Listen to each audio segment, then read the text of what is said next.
Major difference between about Google ads and Meta ads, दोनों में difference क्या है, क्या कोर डिफरेंस दोनों को अलग करता है, कौन से ऐड कहाँ पे परफॉर्म करेंगे, ये सारी डिस्कस अपन इस वीडियो में करने वाले हैं। सो इस वीडियो को एंड तक देखना। नमस्कार, मेरा नाम है Aditya. I am the founder of be regular media, जो कि एक डिजिटल मार्केटिंग एजेंसी है। तो हम कई सारे क्लाइंट्स को मैनेज करते हैं। तो हमने देखा है कि हमारे एडवर्टाइजिंग के अंदर कौन से ब्रांड के कैंपेन किस प्लेटफॉर्म पे अच्छा परफॉर्म करें, किस प्लेटफॉर्म का एक्चुअली नेचर क्या है, ये सारी चीजें अपन इस वीडियो में डिस्कस करेंगे। तो इस वीडियो को एंड तक देखना। सो सबसे पहला है एक प्लेटफॉर्म का नेचर कैसा है, मतलब कौन सा प्लेटफॉर्म किसके लिए सुटेबल है। अगर आप डिफरेंस दोनों दोनों में देखोगे तो मेटा जो है, जो मेटा का प्लेटफॉर्म है, जैसे इंस्टाग्राम है, फेसबुक है, उसके कुछ ऑडियंस नेटवर्क है, मैसेंजर है, जितने भी मेटा के प्लेटफॉर्म्स वो एक डिस्कवरी प्लेटफॉर्म है। वहां पे आपका जाने का इंटेंट दूसरा है। लेकिन वहीं अगर आप कंपेयर करोगे गूगल के प्लेटफॉर्म को, तो वो एक डिफरेंस प्लेटफॉर्म। एग्जाम्पल समझाऊं तो गूगल सर्च पे आप कब जाओ, जब आपको कोई चीज एक्चुअली सर्च करनी होगी तभी आप जाओगे। अदरवाइज आप गूगल सर्च को ऐसे ही तो यूज नहीं करोगे कि मुझे टाइम पास करना है तो गूगल सर्च पे चले जाऊँ, है ना। वहीं अगर गूगल के और प्लेटफॉर्म को अगर अपन देखें, जैसे यूट्यूब है, यूट्यूब पे आप क्यों जाओगे, आपको मे बी आपको हो सकता है कुछ मूवी देखनी हो, मे बी कोई वीडियो देखनी हो किसी यूट्यूबर की, मे बी कोई कुछ टॉपिक पे आपको रिसर्च करनी हो, तो आपको उस रिगार्डिंग कोई वीडियो चाहिए हो, कोई लाइक किसी का ट्यूटोरियल देखना हो, ऐसी कुछ देखनी हो, तभी आप यूट्यूब पे जाओगे। तो वो भी एक सर्च बेस्ड प्लेटफॉर्म हो गया, ठीक है। देन उसके बाद गूगल की और वेबसाइट है जिससे गूगल से इंटीग्रेटेड, गूगल एडसेंस जो गूगल एडवर्ड है उससे इंटीग्रेटेड, जो अपना पार्टनर शेयरिंग चलती है। तो गूगल का इंटेंट हाई होता है मेटा के प्लेटफॉर्म से, बिकॉज मेटा एक डिस्कवरी प्लेटफॉर्म। आपने चलाने का इंटेंट आपका टाइम पास करना था, रील देखना था, इसलिए आप मेटा के प्लेटफॉर्म पे गए थे। इंस्टाग्राम, फेसबुक किसी पे भी देखते देखते आपको सडनली कोई ऐड दिख गया, इसमें आपने डिस्कवर की वो चीज, है ना। और फिर अगर आपको अच्छा लगा तो आपने क्लिक किया, देन सिंपल, आप उस पे गए। वहीं अगर गूगल का देखो तो गूगल एक हाई इंटेंट बेस्ड प्लेटफॉर्म है।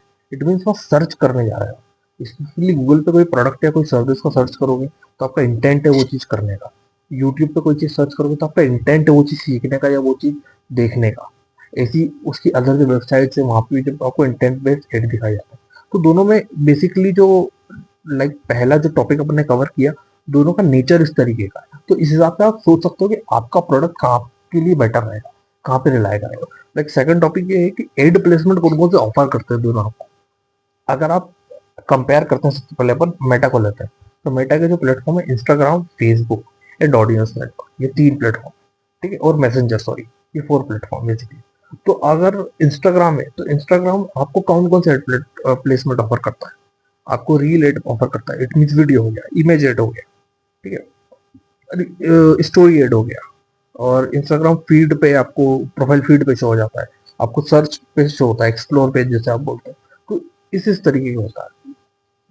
फेसबुक भी आपको सेम तरीके का ऑफर करता है, बस फेसबुक में एक ही होता है कि उनका जो शॉप वाला ऑप्शन है, लाइक नियर बाय शॉप वाला, वहां भी कुछ और ऑफर कर देता है आपको।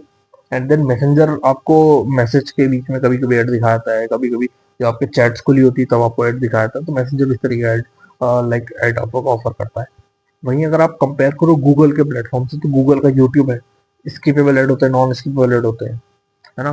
फिर वीडियो के नीचे जो आपको प्लेटफॉर्म होता है, वीडियो के जस्ट नीचे सब्सक्राइब बटन के नीचे वहां आपको एड्स होते हैं, जिसे आप बम्पर एड भी बोलते हैं। ऐसे फिर सर्च जब आप करते हो, जब आपको एड्स होते हैं, जब भी कोई सर्च करते हो तो ऊपर ही आपको एड आ जाता है। फिर यूट्यूब जब खोलते हो तब भी आपको एड आना चालू हो जाता है, फर्स्ट लाइक सबसे पहला जो आपको दिखता है एड होता है। तो यूट्यूब आपको ऑफर करता है। गूगल सर्च आपको कोई भी वेबसाइट सर्च करो तो रिलेवेंट की शुरू की तीन वेबसाइट एक्चुअली वो लाइक स्पॉन्सर्ड पोस्ट, स्पॉन्सर्ड रहता है, दैट मीन्स वो एड रहता है। तो ये भी आपको गूगल ऑफर करता है। ऑडियंस नेटवर्क पे आपको आपके लाइक एड्स को ऑफर करता है। तो इस तरीके गूगल एड प्लेसमेंट आपको ऑफर करता है। सोच सकते हो कि आपके एड के लिए कौन सा प्लेसमेंट अच्छा है। एग्जाम्पल दिए समझाऊं, अगर मैं एक इलेक्ट्रॉनिक्स प्रोडक्ट बेच रहा हूँ, मे बी मोबाइल बेच रहा हूँ, तो मेरे लिए कौन सा प्लेसमेंट सही रहेगा। अगर मैं चाहता हूँ कि मेरा एडवर्टाइजिंग सिर्फ और सिर्फ मेटा पे रहे, तो कौन सा प्लेसमेंट सही रहेगा। मेरे लिए सबसे पहला जो सही रहेगा, जो मेरी अंडरस्टैंडिंग से आता है, वो है रील और स्टोरी, सिंपल। लेकिन अगर आपको टेस्ट करना है तो आप ब्रॉड टारगेटिंग पे जाकर टेस्ट कर सकते हो, उसके लिए अदर वीडियोस हमने बनाई है, उसको आप जाकर चेकआउट कर सकते हो। सो मूव फॉरवर्ड करते हैं थर्ड पे। थर्ड जो है वो यूजर इंटेंट। अब यूजर का इंटेंट क्या प्लेटफॉर्म पे आने का, ये समझते हैं। एक बेस्ट अच्छा एडवर्टाइजिंग वही होता है जो एक्चुअली पूरी अंडरस्टैंडिंग रखे कि यूजर को कैसे दिखाना है, कब दिखाना है, कौन से यूजर को क्या चीज दिखानी है। तो आपको इसलिए ये भी समझना पड़ेगा कि किस प्लेटफॉर्म पे कौन सा यूजर आ रहा है और उसका इंटेंट क्या है आने का। तो सबसे पहले अगर मेटा का प्लेटफॉर्म को ले, इंस्टाग्राम, फेसबुक, मैसेंजर, तो तीनों का अलग अलग नेचर है। इंस्टाग्राम का क्या है, मे बी रील देखने आ सकता हूँ मैं, बहुत व्यूज आते हैं इंस्टाग्राम को रील से, बहुत रेवेन्यू जनरेट होता है, तो मैं रील देखने आ सकता हूँ। रील पे मुझे 3 मिनट का 1 मिनट का 30 सेकंड का प्लेजर मिल जाएगा, है ना। या फिर मैं किसी स्टोरी देखने आ सकता हूँ, कुछ किसी लोग को मतलब डिफरेंट जो भी चीज हो सकती है, मेरी स्टोरी डालने आ सकता हूँ। इंस्टाग्राम को इट मीन्स टाइम पास के लिए करने आ सकता हूँ। लेकिन वहीं अगर मैं फेसबुक करूंगा तो फेसबुक भी ऑल्सो सेम, फेसबुक भी उसी तरीके का प्लेटफॉर्म है। लेकिन फेसबुक में टीयर 2 ऑडियंस आपको ज्यादा मिलेगी, टीयर 2, टीयर 3, टीयर 1 मोस्टली जो इंस्टाग्राम पे मूव फॉरवर्ड हो चुकी है। मैसेंजर पे तो मेरा सीधा सा इंटेंट है, अगर मुझे किसी से बात करनी तो ही मैसेंजर खोलूंगा, अदरवाइज मैं नहीं खोलूंगा। ठीक है, audience network is also same, right. अब इसी का अगर कंपेयर करो गूगल के प्लेटफॉर्म से, तो गूगल में यूट्यूब पर क्या है, मेरा इंटेंट क्या है वहां जाने का, मेरा इंटेंट है कुछ सीखना, कुछ एंटरटेनमेंट के लिए कोई वीडियो देखना, कोई सीरियल देखना, लाइक, है ना, कोई ट्यूटोरियल देखना, ये हो सकता है। ठीक है, अगर कोई वेबसाइट सर्च करी तो वहां भी मेरा इंटेंट है वेबसाइट में कुछ प्रोडक्ट या सर्विस के बारे में जानना, तभी मैं सर्च कर रहा हूँ। और उसकी जिस भी रिलेवेंट वेबसाइट पे जा रहा हूँ तो वहां भी गूगल का एड चल रहा है, तो ऑलरेडी गूगल इस वेबसाइट पे जाने का इंटेंट ही मेरा बहुत क्लियर है। दोनों में ये डिफरेंस होता है। तो आप इससे समझ सकते हैं कि आपका एड कहाँ पे प्लेस करना चाहिए आपको, जिससे एक्चुअली आप आपके ऑडियंस को डिस्कवर कर पाओ। अब यूजर इंटेंट आपको क्लियर होना चाहिए, यूजर इंटेंट है क्या। अभी तक जितना मैंने आपको बताया उससे आपको क्लियर होगा कि यूजर इंटेंट क्या है, कौन सा यूजर किस प्लेटफॉर्म पे आ रहा है और किस रीजन से आ रहा है। अगर आपको ये समझ में आ गया तो आपका प्लेस, आपके एड जो है वो अच्छे परफॉर्म करेंगे। मूव फॉरवर्ड करते हैं अपने फोर्थ पॉइंट के ऊपर। सो अपना फोर्थ जो टॉपिक है वो है टारगेटिंग ऑप्शन। आपको टारगेटिंग ऑप्शन किस तरीके के मिलते हैं इन प्लेटफॉर्म्स पे। सो पहली अपन यूजुअली बात करते हैं मेटा की। मेटा पे जब भी आप एड करोगे तो आपको टारगेटिंग ऑप्शंस जो मिलेंगे आप चूज कर सकते हो, वो इंटरेस्ट बेस्ड या तो ऑडियंस आप चूज कर सकते हो, या फिर आप बिहेवियर बेस्ड चूज कर सकते हो, या फिर डेमोग्राफिकल बेस्ड चूज कर सकते हो। इधर आप लोकल एक ऑडियंस बना सकते हो अगर आपके पास कोई पास्ट डेटा है आपके ऐड का, या फिर ऑफलाइन आपने जो कलेक्ट किया है वो डेटा से, या फिर इंस्टाग्राम आपको ऑलरेडी अकाउंट है वहाँ पे आपके फॉलोअर, उनकी आप एक कस्टम ऑडियंस लेके उनको लोकल एक ऑडियंस बना सकते हो। तो लाइक मेटा पे मे बी आपको 5 ऑप्शंस मिलते हैं। एक तो हो गया लोकल, फिर हो गया आपका कस्टम ऑडियंस, फिर हो गया आपका डेमोग्राफिकल टारगेटिंग, फिर आपका इंटरेस्ट बेस्ड टारगेटिंग, फिर हो गया बिहेवियर बेस्ड टारगेटिंग। तो मेटा को ये 5 तरीके की टारगेटिंग ऑफर करता है यूजर को टारगेट करने के लिए। अगर आप इसको कंपेयर करो गूगल से, तो गूगल आपको ऑफर करता है कीवर्ड बेस्ड टारगेटिंग। अब कीवर्ड बेस्ड टारगेटिंग क्या होती है, कीवर्ड बेस्ड टारगेटिंग का मतलब होता है कि एक यूजर क्या सर्च कर रहा है गूगल पे, क्या सर्च करेगा गूगल पे जिससे आपका एड दिखे, उस कीवर्ड पे एड दिखे। सपोज करो अगर मैं कोई एड चला रहा हूँ, मे बी वो एड हो सकता है एक मोबाइल बेचने का। ठीक है, तो मैं क्या लिखूंगा, मतलब क्या कीवर्ड टारगेट करूंगा। तो मैं मे बी ये टाइप कर सकता हूँ कि buy mobile online under 10,000, buy mobile under 15,000, okay, या बाय मोबाइल ऑनलाइन। ये मैंने 3-4 कीवर्ड टारगेट कर दिए। अब कोई भी यूजर गूगल पे आएगा और वो सर्च करेगा बाय मोबाइल ऑनलाइन, तो उसको सीधा सीधा मेरा एड दिखेगा। बट इसके पीछे और भी कुछ कैलकुलेशन होती है, लेकिन आप मोटा मोटा समझ लो अभी कि ये एड दिखेगा। ठीक है, इस तरीके से कीवर्ड टारगेटिंग काम करती है। फिर इसके बाद अगर आप देखो तो गूगल आपको ऑफर करता है लोकेशन बेस्ड टारगेटिंग, तो आपको काफी डीप लोकेशन टारगेट करने के ऑप्शन देता है गूगल। ठीक है, इसके बाद गूगल पे आपको डेमोग्राफिकल बेस्ड टारगेटिंग करने का ऑप्शन देता है। ठीक है, तो गूगल आपको ये 3-4 तरीके ऑप्शन करता है। डिवाइस बेस्ड टारगेटिंग भी गूगल आपको ऑफर करता है। तो 4 तरीके गूगल आपको ऑफर करता है targeting in terms of targeting. ठीक है, तो इस तरीके से आप ये समझो कि आपका एड कहाँ पे अच्छा परफॉर्म करेगा, आप कौन सा प्रोडक्ट बेच रहे हो जो आपके टारगेटिंग पे काम आएगा। लाइक आपका हो सकता है आपके लिए मेटा बेस्ड हो सकता है किसी के लिए गूगल बेस्ड हो, कीवर्ड के हिसाब से। It's up to you what is the best platform for your product, for your service. So this is our fifth point, objective suitability. मतलब ये कि कौन सा प्लेटफॉर्म ज्यादा सुटेबल है और किस चीज के लिए, आपको क्या बढ़ाना है आपके ब्रांड के लिए। एग्जाम्पल समझते हैं, गूगल ज्यादा सुटेबल है लीड जनरेशन के लिए, कन्वर्जन के लिए, हाई इंटेंट एक्शन लेने के लिए, आपके जो भी ऑडियंस है, आपके टारगेट ऑडियंस है उसको। एग्जाम्पल से अभी जैसे कि अपन ने पास्ट टाइमलाइन की जो भी आपने वीडियोस देखी है, पास्ट वीडियोस के अंदर अभी तक अपन ने बात करी, उसके अंदर से सीधा सीधा ये कि गूगल जो है वो काफी हाई इंटेंट और महंगा प्लेटफॉर्म, गूगल महंगा है in terms of Meta as compare then Meta. तो गूगल में आपको महंगा होता है, लेकिन गूगल में आपको अवेयरनेस, लाइक आपका कन्वर्जन, आपका लीड जनरेशन, ये भी काफी अच्छा मिलता है। तो गूगल पे अगर आपका आप मे बी आपका टिकट साइज 10,000 है, तो आपके लिए गूगल पे बेस्ट प्लेटफॉर्म है, क्योंकि वहाँ पे जो ऑडियंस आती है वो क्वालिटी ऑडियंस रहती है। एग्जाम्पल से अगर आपको समझाऊं, आप यूट्यूब पे जा रहे हो, 10 मिनट की वीडियो आप देखोगे तो आपके पास पेशेंस है 10 मिनट तक देखने का।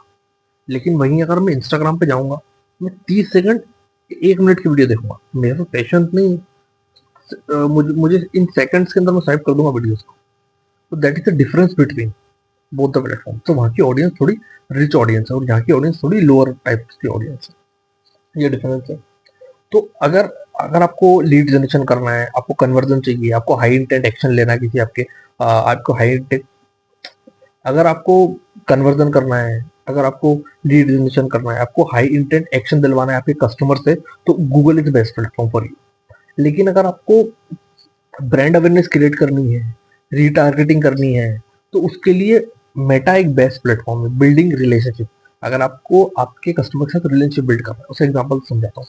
अगर आप इंस्टाग्राम पे एड चला रहे हो, किसी भी कस्टमर को कोई क्वेरी है, कोई भी चीज है, तो आपको सीधा सीधा कनेक्ट कर लेगा वो इंस्टाग्राम मैसेंजर पे या फिर व्हाट्सएप पे, आपने जिस भी तरीके की बटन लगा रखी है वहाँ पे, ठीक है। तो वहां से रिलेशन बनना बहुत ईजी है आपके लिए। जो भी फॉलोवर है आपसे इंटरेक्ट करते रहेंगे आपकी स्टोरी के थ्रू, आपकी रील के थ्रू, है ना।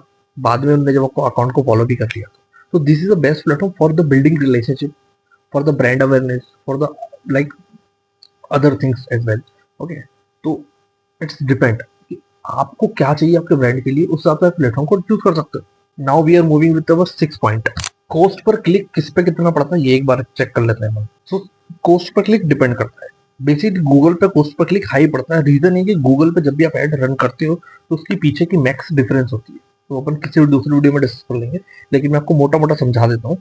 जब भी आप एड रन करोगे गूगल पे और आपने 1,000 रुपए का बजट दिया उसको, और आपने सर्च एड या फिर यूट्यूब पे कोई टारगेटेड किसी भी एड को आपने रन किया, तो कीवर्ड टारगेटिंग होती है वहां पे, जैसा कि मैंने आपको समझाया कुछ पिछले टॉपिक्स के अंदर।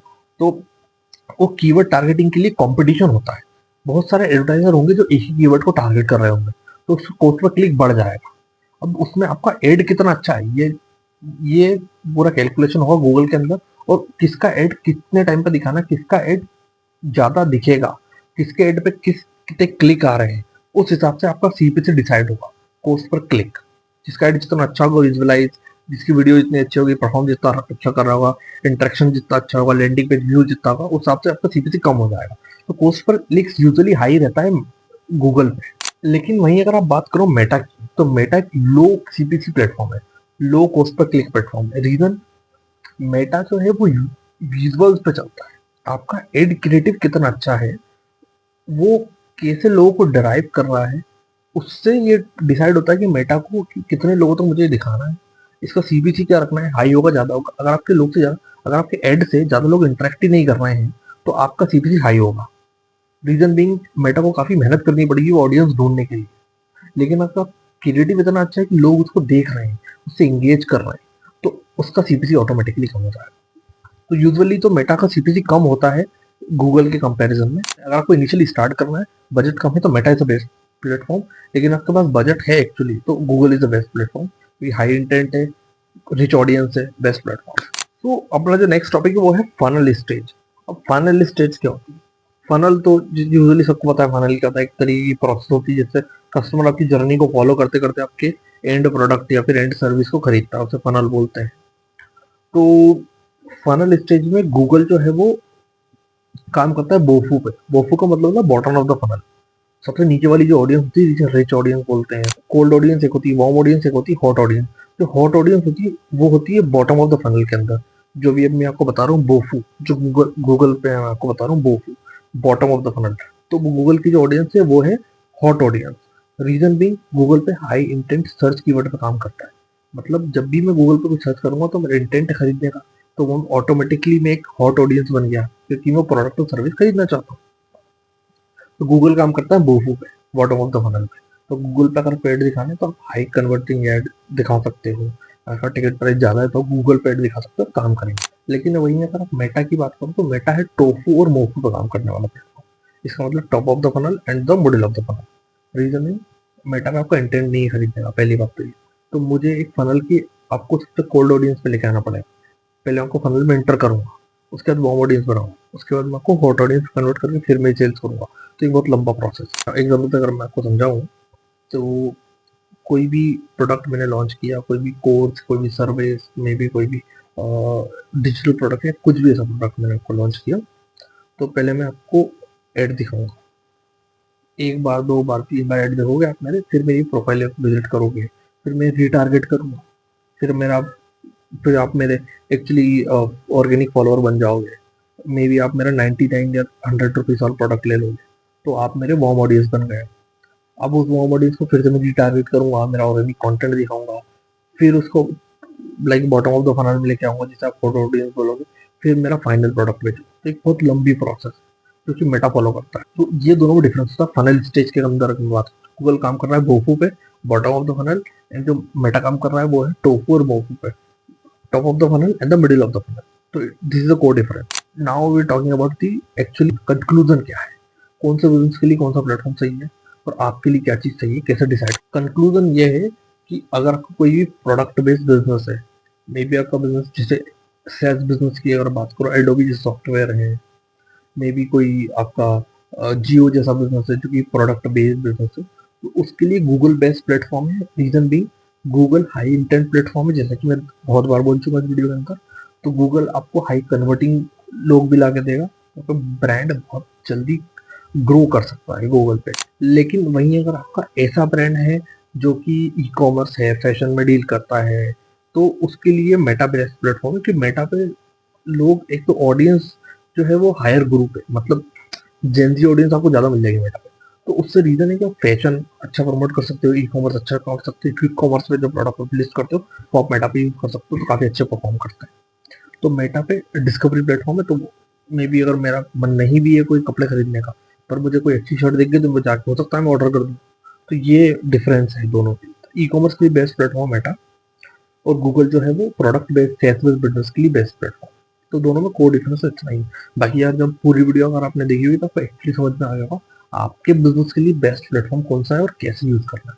बाकी आप इस चैनल को सब्सक्राइब कर सकते हैं, और जो वीडियोस है जाके देख सकते हैं, तो आपको और अच्छा डीप अंडरस्टैंडिंग हो जाएगी about the marketing, about the digital marketing, about the brands. बाकी आप मुझे फॉलो भी कर सकते हैं अदर सोशल मीडिया प्लेटफॉर्म पे, आपको स्क्रीन पे आईडी शो हो रही है, डिस्क्रिप्शन में लिंक मिल जाएगा।